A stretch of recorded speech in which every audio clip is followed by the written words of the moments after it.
Ever wondered how AI models like your phone's voice assistant or translation apps get so good at understanding language? It's not magic, it's all about the data they're trained on. But here's the thing, the internet is a wild, messy place. It's full of ads, random blogs, and low-quality content. So how do researchers filter through 23.6 billion web documents to find the good stuff? Enter ESSENTIAL-WEB V1.0, a game-changing dataset that's making AI training faster, smarter, and more accessible. Let's break it down. Imagine you're trying to teach an AI to solve math problems. Normally, you'd have to manually sift through billions of web pages, picking out math textbooks while ignoring ads or social media posts. It's like trying to find a needle in a haystack, except the haystack is the entire internet. But ESSENTIAL-WEB is like having a super smart assistant that automatically sorts the web into 12 categories: topic, format, complexity, quality, and more. It's like giving your AI a roadmap to the best content. So how does it work? The team used a smaller AI model called EAI-Distill-0.5b to label all that data. This model agrees with a much bigger AI, Qwen2.5-32B-Instruct, 97% of the time. Impressive for a model that's 50 times smaller. Then they built a system where researchers can type simple commands like filter for math content or exclude ads, and boom, clean data pops out in hours, not weeks. It's like having a personal data curator that's always one step ahead. The results? Let's talk numbers. Their math dataset is just 8% behind the best in the field, while their code and STEM datasets outperform existing ones by 14% to 25%. For medical data, it's 8.6% better. Think about that. A researcher could now create a cancer research dataset in 15 minutes, something that used to take months. This isn't just about speed, it's about precision. By focusing on quality over quantity, ESSENTIAL-WEB is helping AI models learn smarter, not just faster. But why does this matter? Open-source AI is only as strong as the data it's trained on. ESSENTIAL-WEB isn't just a dataset, it's a toolkit.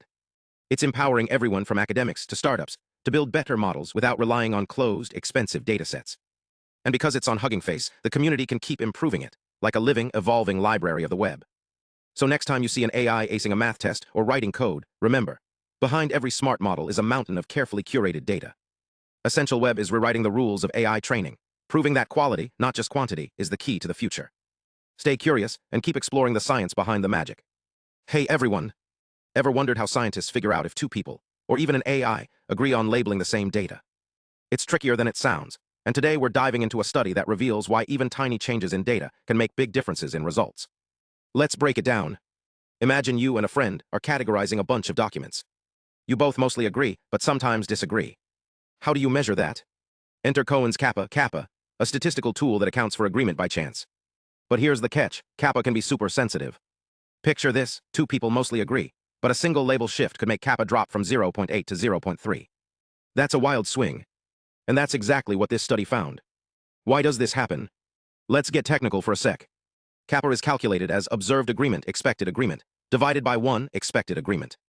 When both agreements are already high, like 90% or more, even a small change in those numbers can throw Kappa off. Think of it like a balanced scale. If the weights are almost equal, a feather could tip the scale. The researchers tested this with real-world categories like extraction artifacts and education level. In one case, Kappa plummeted 50 points, even though the actual agreement only changed 15 points. This shows Kappa isn't always a reliable gauge of real performance. Sometimes it's just reacting to noise in the data. But how did they fix this? They tried different ways to measure overlaps. One method scored overlaps as 0 or 1 binary, while another weighted matches based on how much labels aligned. The weighted approach smoothed out some swings, but even the simple method worked well when averaged across categories. Here's the takeaway, evaluation metrics matter. They're not just numbers, they're lenses through which we see progress. And as AI evolves, so must our tools for measuring it. Thanks for watching, stay curious, and keep questioning the data behind the AI.